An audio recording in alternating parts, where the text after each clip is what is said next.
Topic हमारा ये है कि मिसकैरेज हो जाता है, यानी हमल ज़ाया हो जाना, या सिजेरियन आपका होता है जिसको कहते हैं बड़े ऑपरेशन से बच्चा पैदा हुआ है, तो उसके बाद कितने अरसे के बाद जो है वो अगला हमल जो है वो हो जाना चाहिए। कि मिसकैरेज के बाद क्या वक्फा किया जाना चाहिए या नहीं।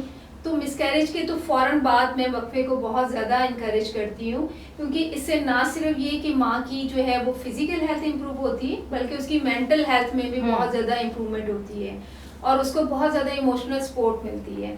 बहरहाल दूसरा सवाल आपका ये था कि कितना वक्फा होना चाहिए। तो ये वक्फा कितना होना चाहिए ये तो डिपेंड करता है इंडिविजुअल नीड्स के ऊपर कि पेशेंट की एज क्या है, उसका फैमिली साइज क्या है, मिसकैरेज की टाइप क्या थी। लेकिन मिनिमम आपको जो है ना वो 6 मंथ का गैप तो जरूर देना चाहिए। तो ये जो इंट्रायूट्राइन डिवाइसेस की हमने बात की है, हीर की कुछ रेंज है जिसके ऊपर आज हमने स्पेसिफिकली बात करनी है, ऑडियंस को बताना है कि हमारे पास ऑप्शंस क्या क्या अवेलेबल हैं।